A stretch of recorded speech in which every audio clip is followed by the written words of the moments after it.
Dalam Bapa dan Putra dan Kudus, amin. Bapa di surga, kami ucap syukur.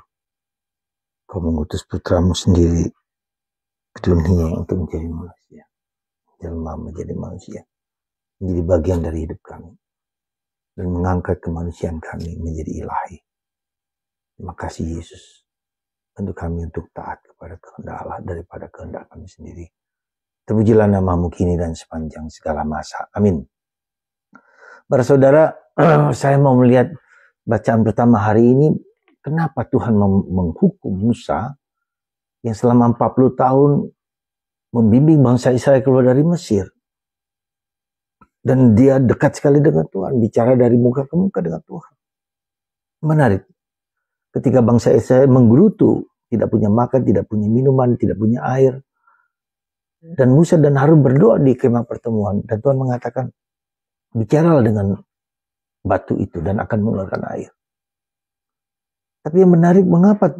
Mungkin karena Musa sudah jengkel gitu kan. Marah juga, terbawa oleh emosi bangsa Israel yang tidak punya air. Lalu dia bukan hanya berbicara dengan batu, tetapi dia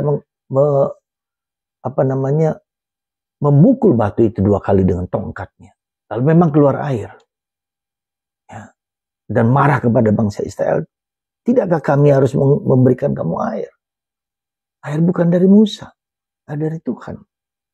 Dan itulah yang menyebabkan Musa dihukum karena dia mempermalukan Tuhan.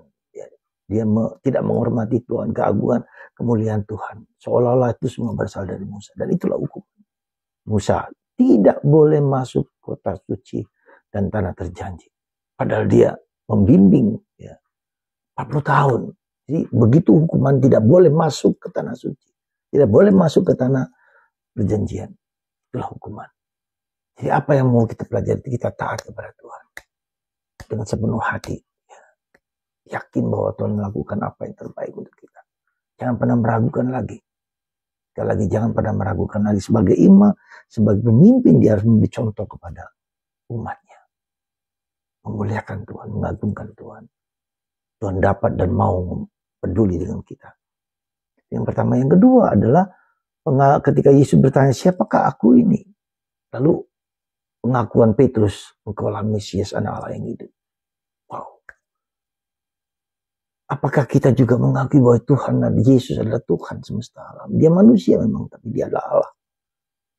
Yang bekerja yang hebat, 100% kuasa manusia, kuasa Allah. Semoga Tuhan melimpahkan berkat dan rahmat kepada kita semua. Terima kasih Tuhan.